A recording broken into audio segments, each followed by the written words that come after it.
Thank you. Thank you. So I am an osteopathic physician. I went to Unicom. Anybody here from Unicom? Yeah!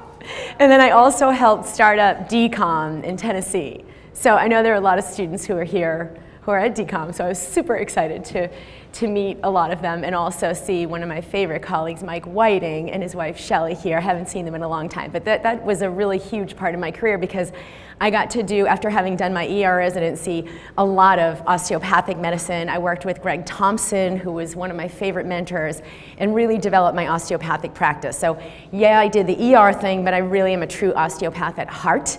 And over the last several years have developed an online platform to bring that message to millions of people now all over the world who are really seeking a level of healing they haven't been able to find from conventional medicine, especially for fibromyalgia, chronic fatigue syndrome, depression, anxiety, chronic Lyme disease, a lot of syndromes that don't make a lot of sense in the conventional model. So I'm going to bring a new perspective and a whole new level of awareness of what's going on, not only for these patients, but for just what we heard from Dr. Osborne, a lot of this underlying inflammatory chronic illness that's what's killing most people right now, and how we can reverse that, not just in the physical level, like we were speaking about changing genes and the awesome research that's going on with genetic technology, but in epigenetics and in looking at what's going on mentally, emotionally, that creates the chemistry of our body and governs what's getting expressed in the genes. So it's super exciting to me, and my entire career path has gone down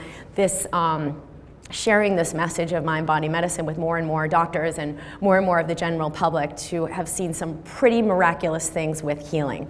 So I have, I have written my first books about 5 years ago, the Mind-Body Toolkit, and I explained a lot of this science and chemistry of what's happening in the body with our thoughts, with changes in our emotion, with our mindset that creates and underlies physical illness. So a lot of patients, when they say, oh, what do you mean, is it all in my head?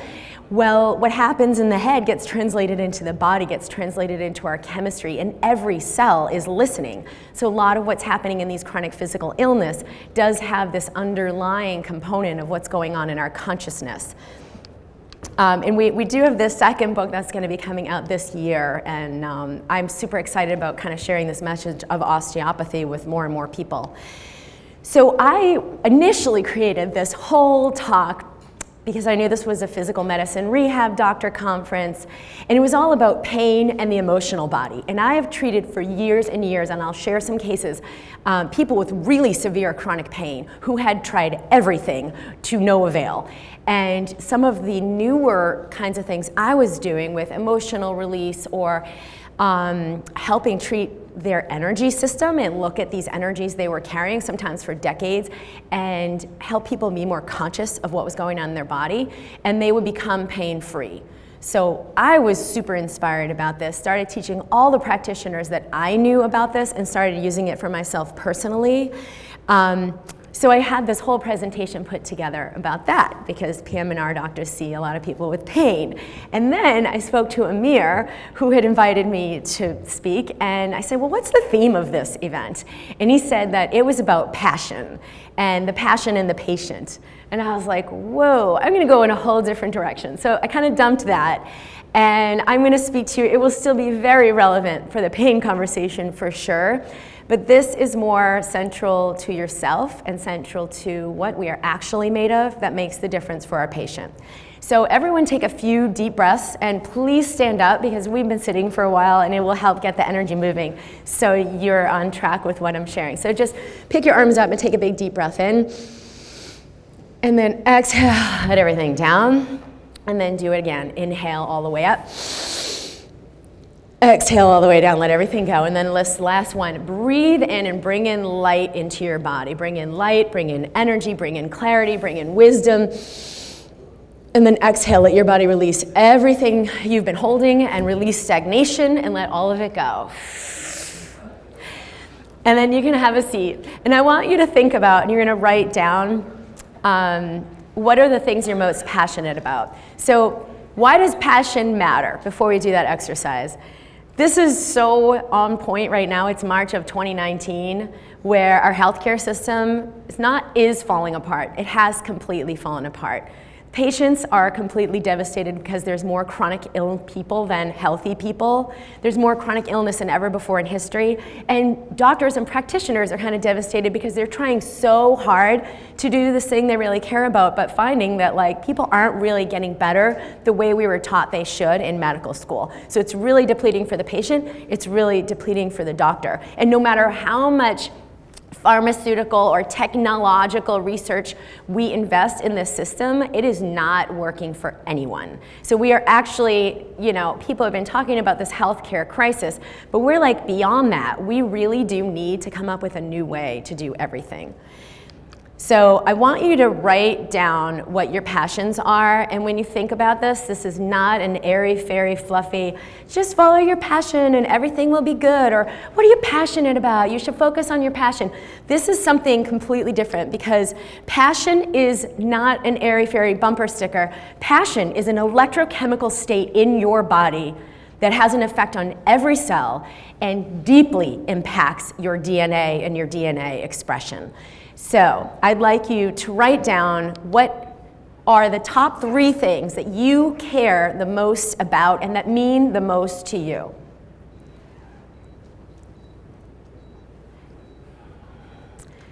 And for a lot of cultures, this is going to be like more on the tip of their tongue. Oh, these are the things I care the most about. But in our culture, we do get a little sidetracked with this whole, you got to work 60 hours a week, and then someday you're going to have this retirement thing, and then you're going to have this great life. It's going to be awesome. But if we don't live life in alignment with the things that matter most to us, we aren't really living.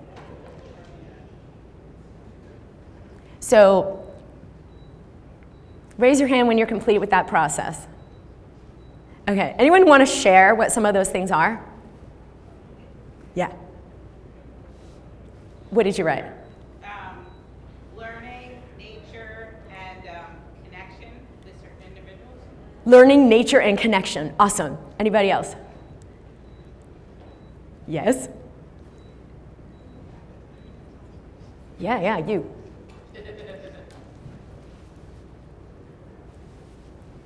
Anybody, work with me, please. Love, learning, and security. Love, learning, and security. Okay, awesome. Anyone else? Learning new things. It's cool in a room filled with doctors that's such a pure inspiration, because that's got to be one of the things that you're going to do regularly for the rest of your life, and explore, expand, grow, learn. Okay. So are you living, in just show of hands, how many of you are living each day in some form of connection and alignment with those 3 things? Awesome. Okay, this is great. So and I'm going to share why this is so important, scientifically, medically. Most people not only aren't living in alignment with their top 3 things, but don't even know what they are. And when I ask them about this, the people that come to see me, they're not even able, like in that 1 minute we took, they're not even able to formulate that if I gave them 15 minutes. They don't understand what it means.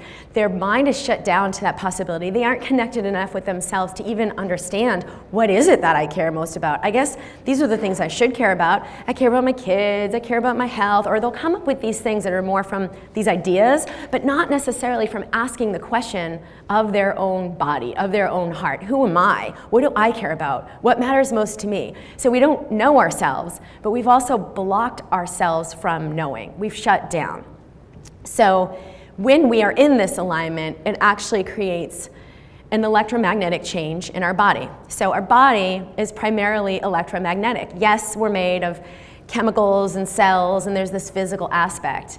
But when we look beneath the cell structure at like the atoms and the electrons and the subatomic particles, the deepest truth of what our matter is made of is that we are electromagnetic. It's more wave than particle. And so when we look and measure the output from the body, just like when we do an EKG, we can measure the electromagnetic output from the body. And it turns out that the strongest electromagnetic center in your body is that of your heart. It's not that of your brain, although we can see in an EEG there's lots of brain activity. When we look at the electromagnetic output of the heart, it's 5,000 times stronger magnetically than the electromagnetic output of the brain. And it's 100 times stronger electrically than the electric output from the brain. So this is all going to come together in a minute. So the problem that we have in our approach is that we're operating in an outdated model. We think the problem is, we get the tip of the iceberg and there's this physical thing we look at, and now we're getting down to the nitty gritty of that physical thing. So not only are we looking at the body and then the heart, and then we look at the cells, and then we go inside the cells and we look at the DNA, and we can even manipulate the DNA. But everything we're doing is in that first tier. Whether we inject a drug or do a procedure or go and do some kind of a genetic manipulation, we're really looking at the tip of the iceberg. And then what's going on underneath that also makes up our energetic output, the read that we get electromagnetically, that we can actually, technologically, we can read it 8 to 10 feet away from the physical body. But it's thought to go out much further than that, beyond what our technology can currently capture. And so what's happening that's creating that electromagnetic imprint that's affecting every cell in your body, even affecting your DNA expression, has to do with more than just the physical. And so in the model that I've been operating in, I very much include the emotional and the mental. So the way I've operated for my entire life, which is one of the major reasons I was drawn to osteopathic medicine, is that as a very highly sensitive person. So if you've ever heard the term HSP, and there's all kinds of books about the HSP, highly sensitive person, or an empath, people who are empathic and they can feel energy, or read energy, or hear energy, or see, like clairvoyance, clairaudience, clairsentience. Heightened sensory perception, but I've operated that way my entire life. And I just never knew there was a purpose for it or what to do with it. So I used to have to hide it because I could read people's energy systems and immediately know what was going on with them. But I realized before very long that they didn't know. So they'd be speaking to me about one thing, yeah, I'm fine, everything's good. But I'd be completely aware that they were way far from fine. And kids are very naturally adept at this, and that's why it's really confusing for kids to grow up, because they begin to doubt themselves. Well, mom says everything's fine. Mom says she and dad are doing great, but they don't seem great to me. And they'll feel in their energy body a registration of what's going on around them. They are very much in the imprint of where the beings around them are at. They pick up on that. They're like sponges. So the more and more we disconnect them from that by telling them, oh, don't pay attention to that, here's what you need to do. Don't pay attention to that, you're wrong, everything's okay, they actually begin to doubt themselves. And then they get into the mind and they listen to everything outside of themselves. They don't know who they are anymore, they don't know what they feel anymore, they really don't know what's true. And that's what's happened to so many of us as we've come through life. For me, it was pretty disruptive to operate that way. And I realized before too long, I better just shut up and stop reflecting all of this stuff because people don't want to know what's going on inside of them. But flash forward many years later, I get introduced to this osteopathic thing when I was applying to medical school. And when I went to UNE to interview, I finally, for the first time, began meeting other people who operated this way, but were doing something really amazing with it. People who could feel energy from across the room and know this other student working on a table, hey, you're staring at the pathology, back off, get more, relax and unfocus. And they'd be able to know what's going on in that back table in someone's sacrum from the front of the room. So I would see this and immediately be like, whoa, I didn't know we could operate that way. I didn't know we could have the ability to know these things that went beyond ourselves. How do we do that? I want to learn that. So when I came to interview at UNE, I said to my mom, I don't know if I'm going to get in, but if I don't get in here, there's one school I'm interviewing at next year, and this is where I'm coming. And thank God Jane Carrero let me in the program and later into her fellowship, and I became a successful osteopathic doctor. But I have now begun to use those more perceptive abilities to read people's energy systems, to know what's going on, and to know how that's impacting their health, and then to guide them through a process of releasing that so that they could re-engage the health, connect with the health, not fight the disease, not fix a problem, not solve this issue, but open back to the health, because that is what allows the body to heal.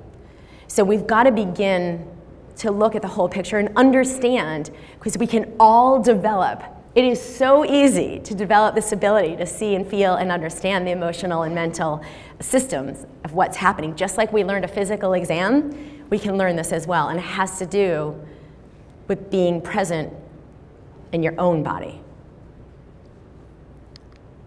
We have this old model, this atomic structure, and this is what the nature of reality was thought to be.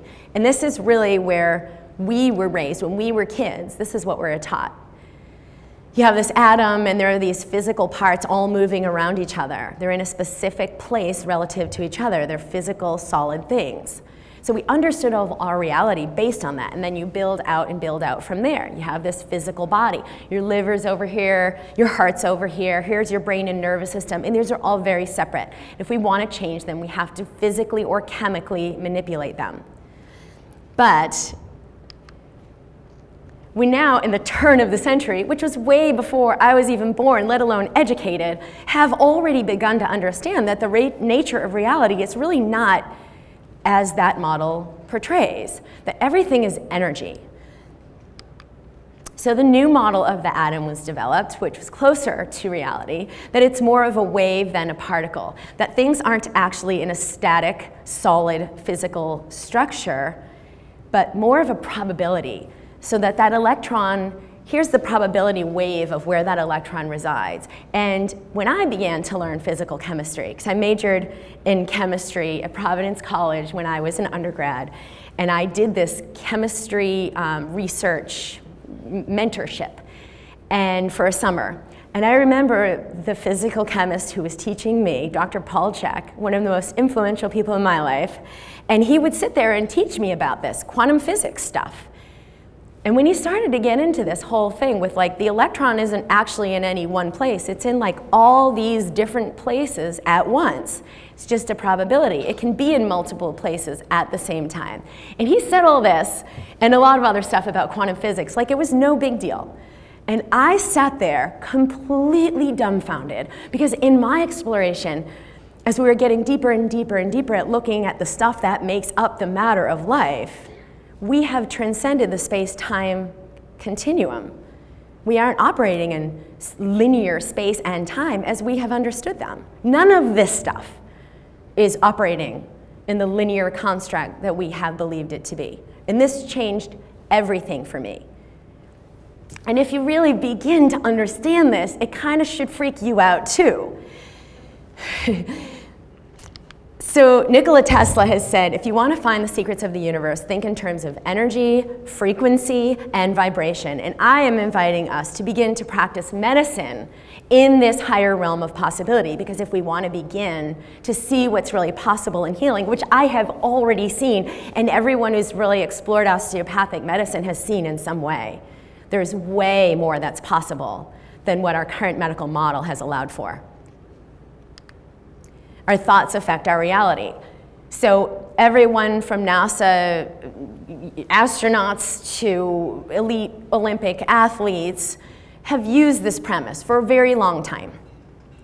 When you swing the tennis racket, something's happening in your brain and in your nervous system and in your entire body. There are signals that are changing.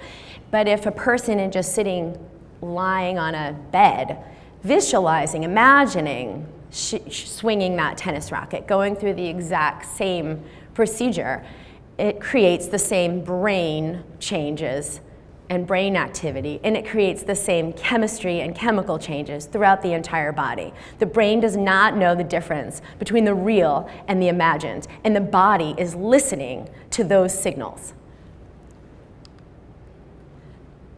We've seen decades and decades ago that our emotions immediately and directly affect our cells. Every cell in your body is listening to your emotions.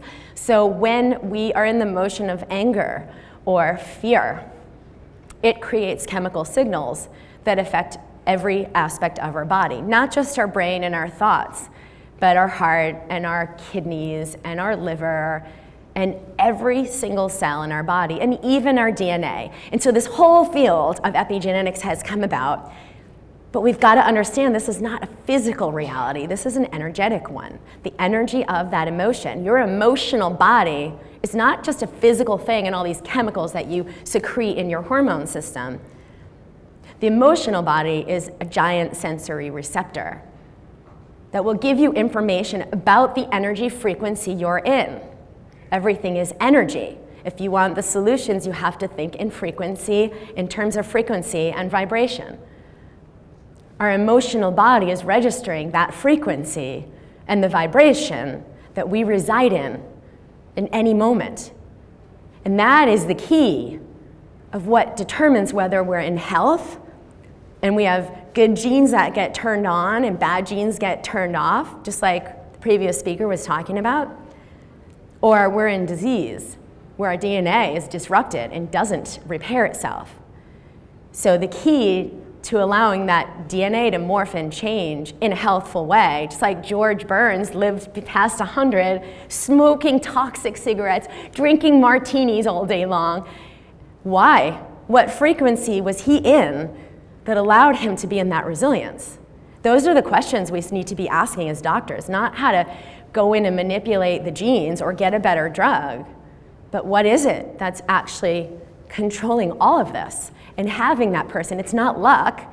As Dr. Osborne said, he had all these good genes turned on in his DNA, he had this amazing DNA. He didn't just win the DNA lottery.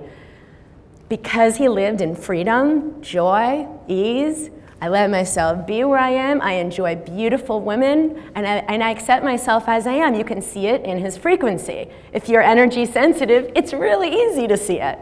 And that's the reason his DNA is listening. His cells are listening. That's the reason he had that level of health. So, and one other thing I wanted to say about all this, even so many books that I started reading even before medical school, and I was like, whoa, this is amazing. Look at what's possible.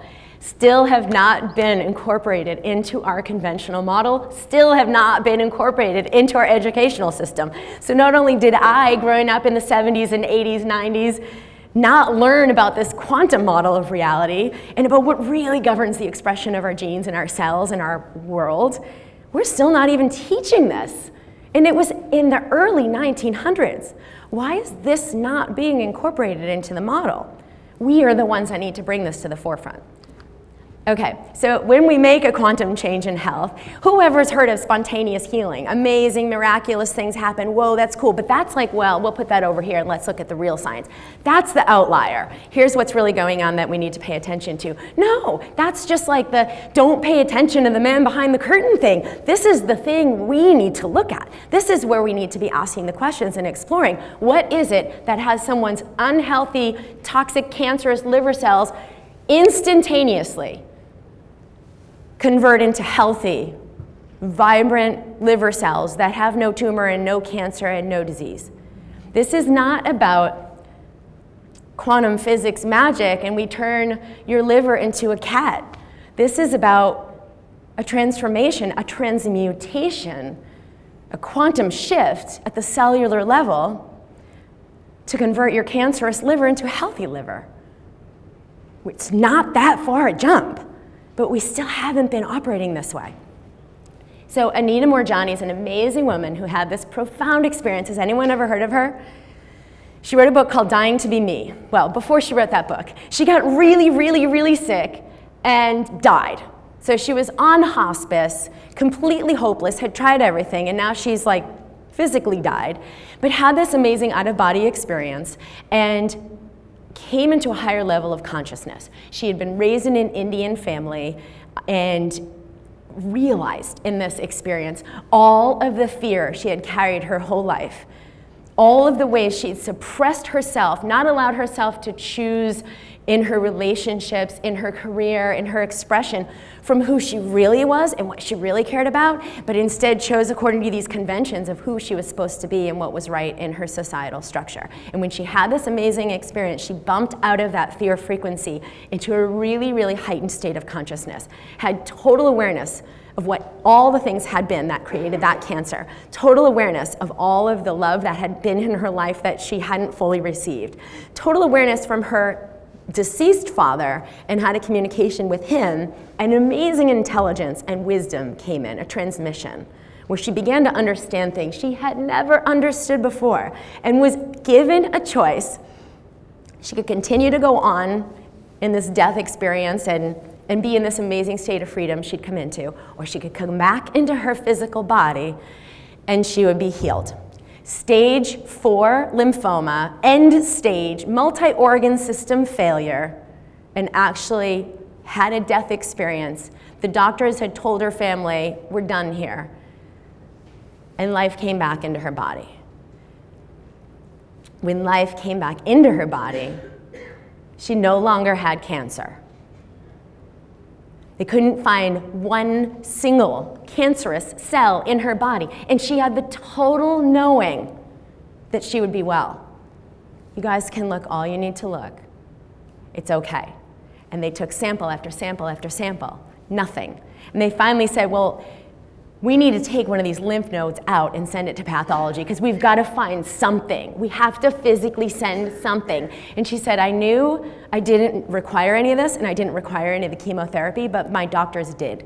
So I let them take out my healthy cells and send it down to pathology. They found nothing.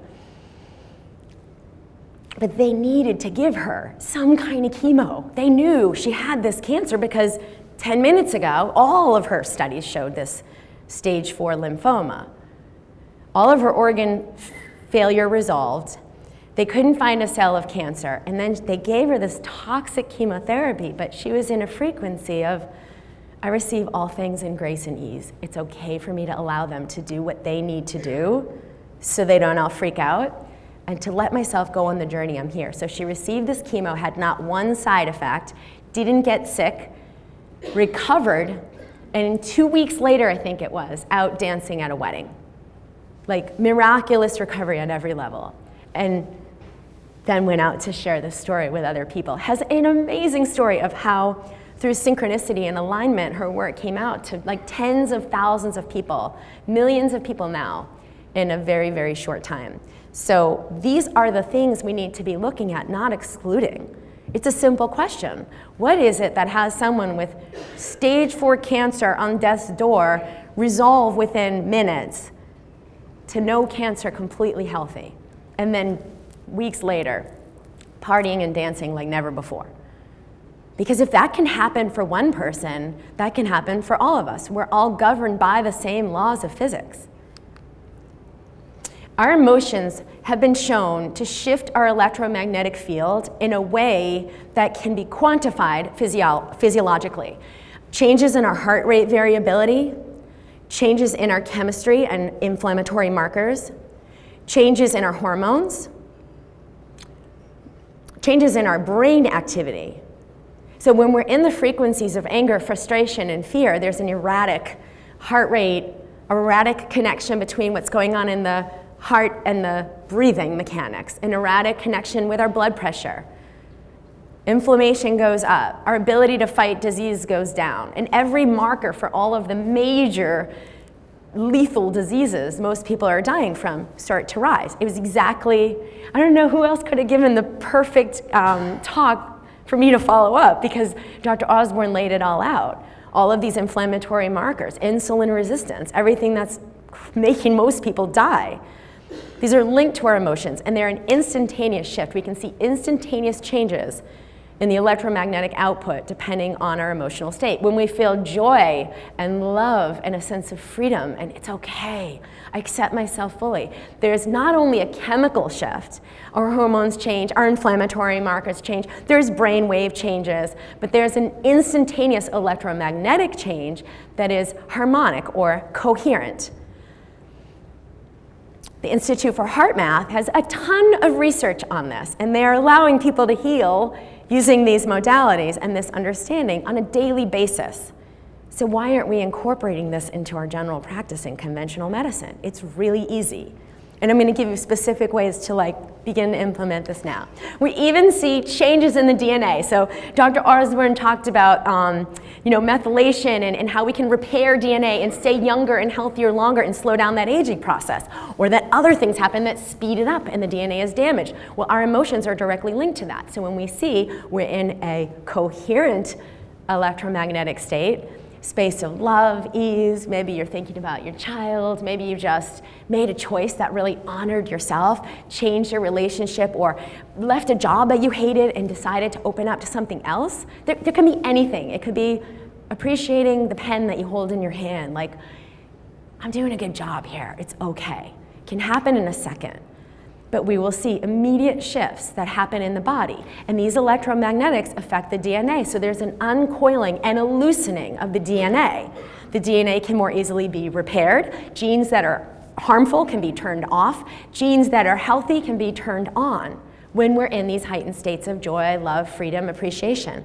The opposite, when we're in a space of fear, anger, frustration, the DNA tightens and contracts. We can't repair the DNA. It's getting damaged. There's oxidative stress that occurs. We accelerate the aging process.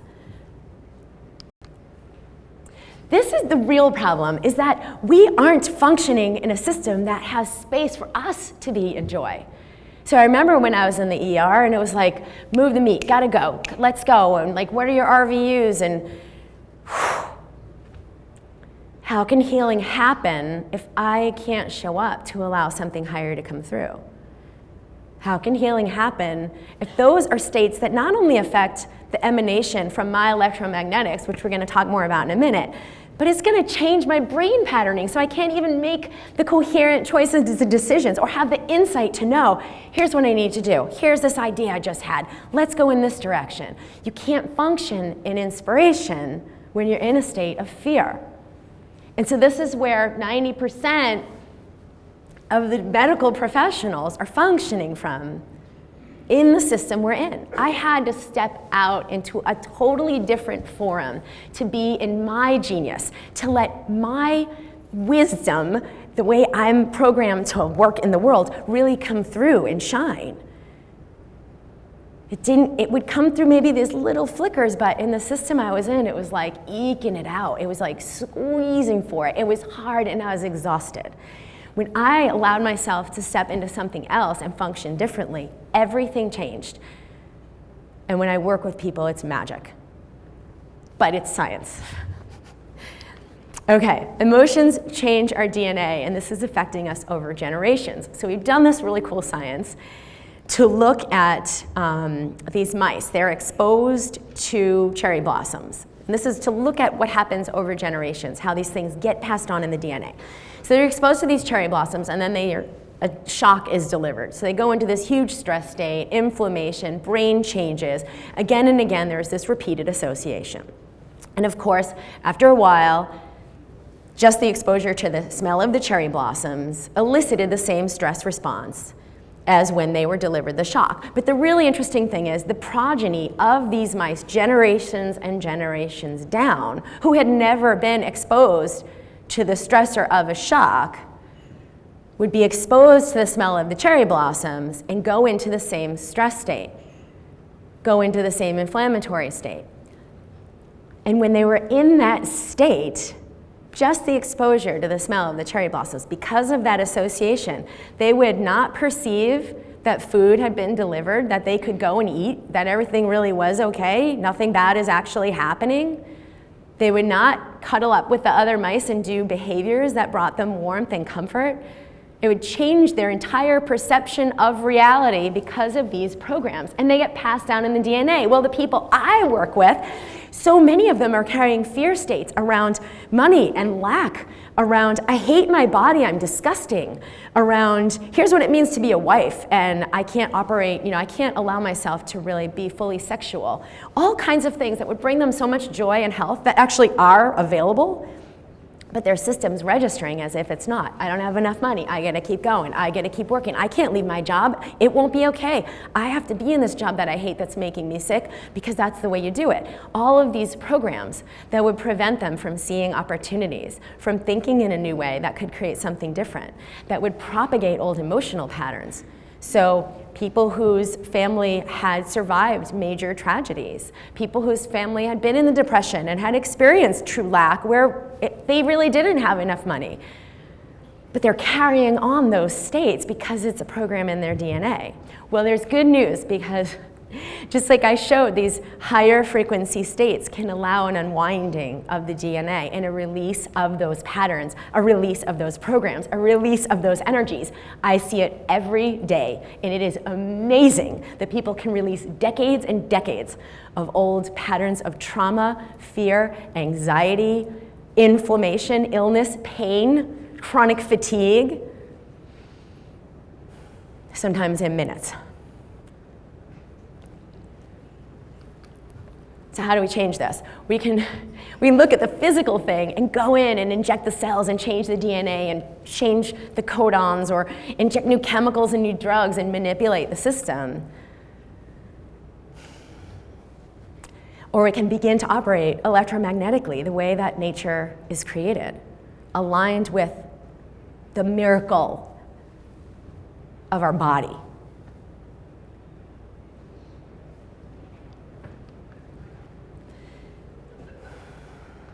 So I'm going to have us do a heart-brain coherence technique. And this is something that was put out by the Institute of Heart Math.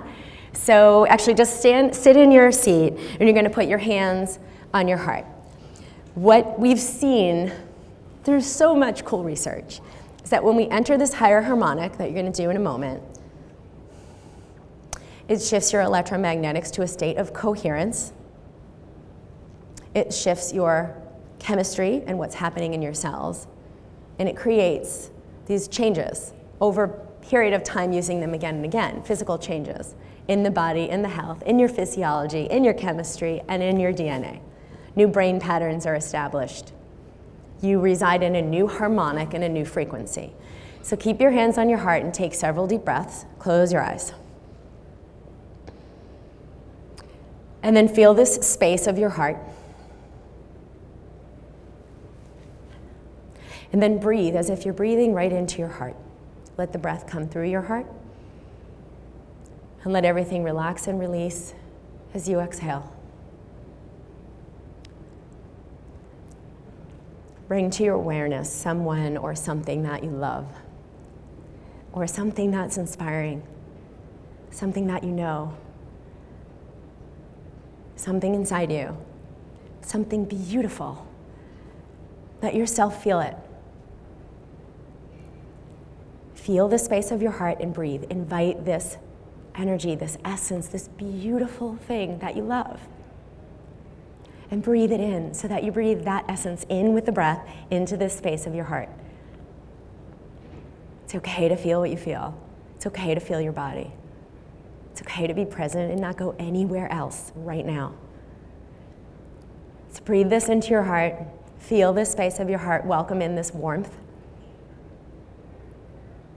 And then let this expand beyond your body. Let it expand out beyond the size of your heart and out beyond the size of your body. And let it expand with each breath beyond this room, beyond this whole town. Expand, expand, expand out beyond the whole planet. If we are electromagnetic beings, we are not separate. It's okay to function in any way we like, to connect with this energy of pure love and to let the body harmonize. And then let yourself expand your awareness out beyond your body and bring that quality with you. Take a last few deep breaths, and now you can send that energy to anyone on the planet that you love,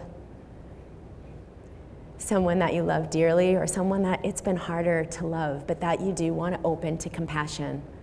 Send that energy of love to your practice, to your patients, to everyone who's ever come to you, past, present, or future. Let it infuse into all these spaces It's okay for you to begin to operate from your consciousness and not just from your physical body. And have a few more deep breaths, and whenever you're ready, you can open your eyes.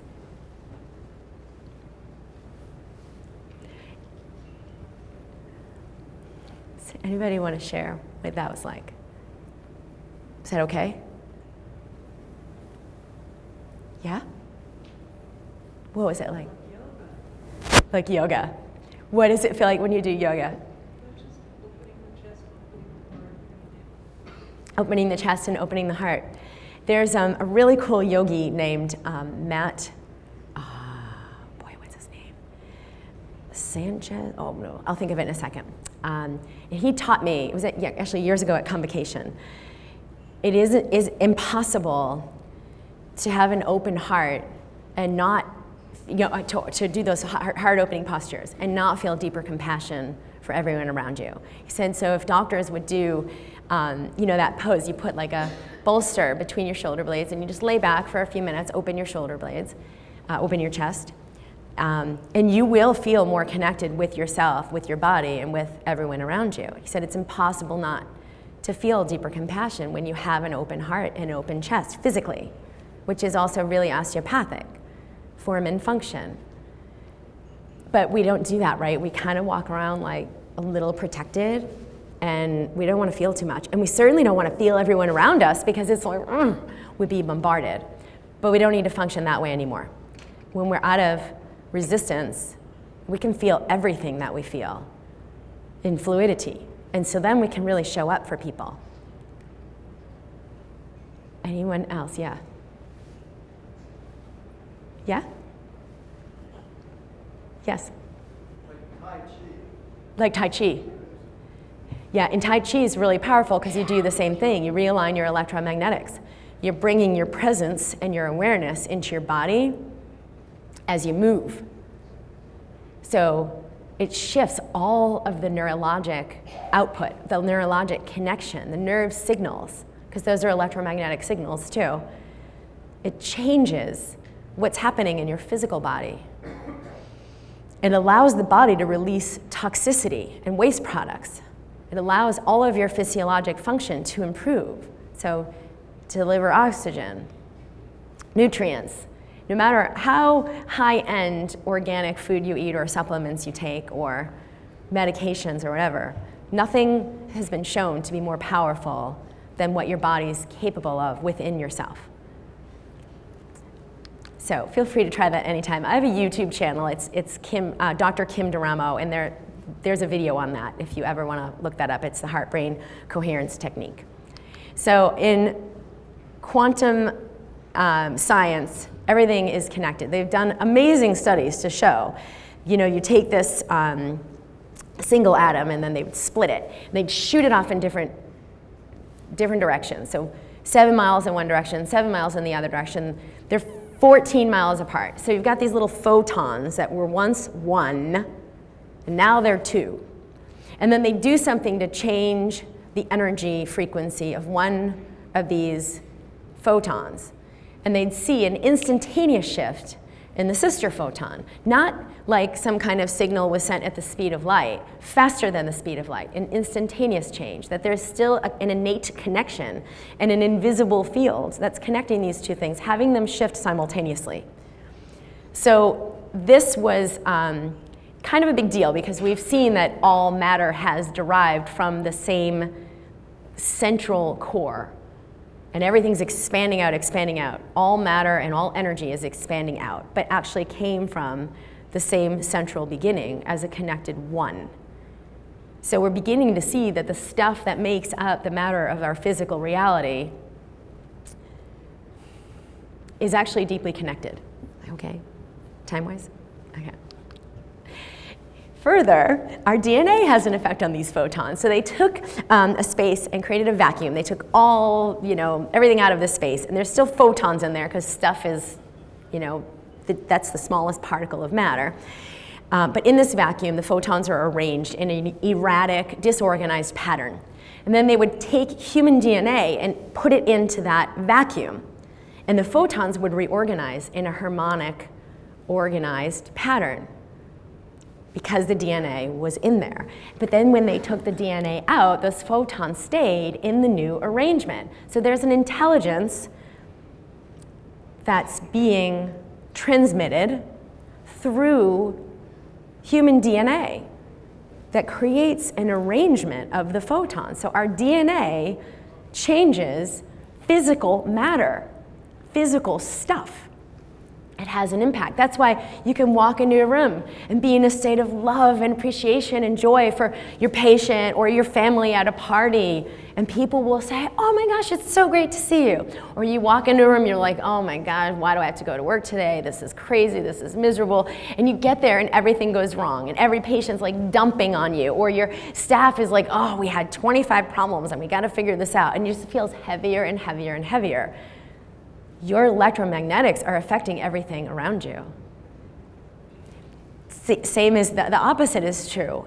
You know, you feel someone walk in a room and you're like, oh, you know, if you ever saw Harry Potter and they have the Dementor, and the Dementor like sucks away your hope and sucks away your energy, and you're like, oh no, the world really is flat, life is miserable, what am I gonna do? You meet people like that who kind of suck your energy. It's because we're electromagnetically sensitive. You're being impacted by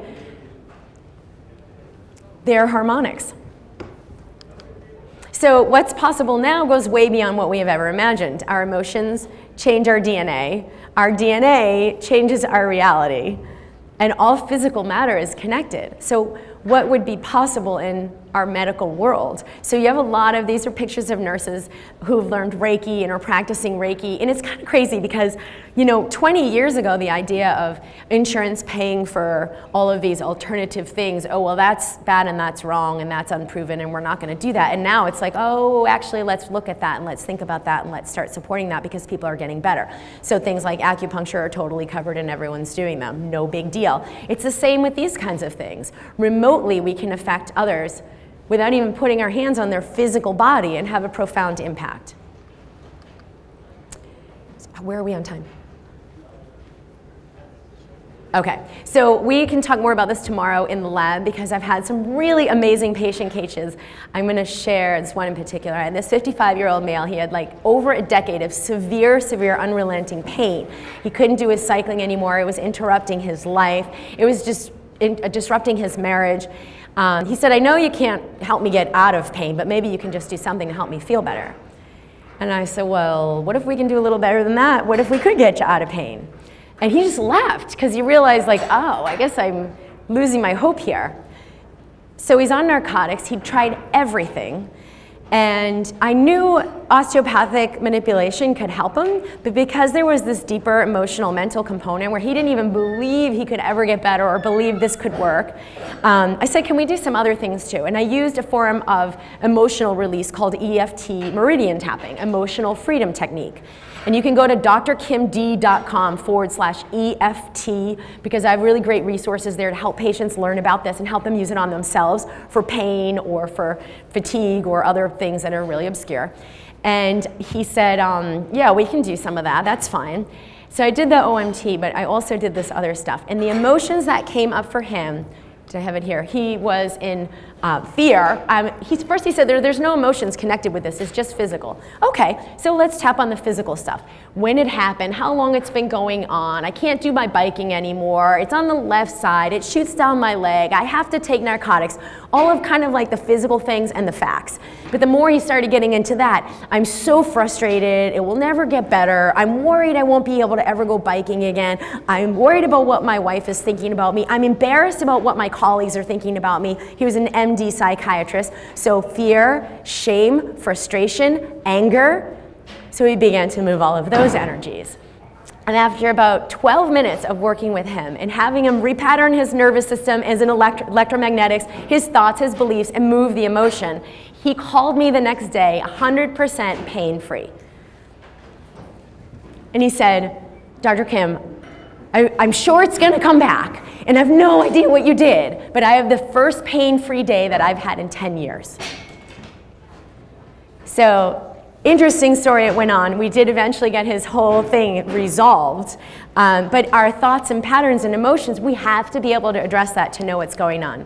I've had kids who've had these chronic severe abdominal pain, unrelenting abdominal pain, going to all these different doctors, taking medications. We did an emotional release to really connect with this kid, like what's going on. I threw up in my baseball uniform. It started a year prior, 1 year. And what actually had happened that nobody had tapped into. His dad yelled at him at the baseball game, "Get back out there, what are you doing? Don't be a wimp." And what kind of signals is that sending to the kid? He was scared to death. So he's got this neurologic pattern from the amygdala sending signals to his body, it's not okay, I'm not okay, holding the energy in. He was 100% pain-free with no symptoms, no more nausea, no more anxiety, because he had severe social anxiety that developed from this as well, 100% resolved within a week. Okay, we have a lot more resources available at drkimd.com, but I know we ran late today, so we're just going to honor the time. So you can go to drkimd.com/EFT if you want to have more resources there. I'm available if you have questions after, and thank you so much for your time.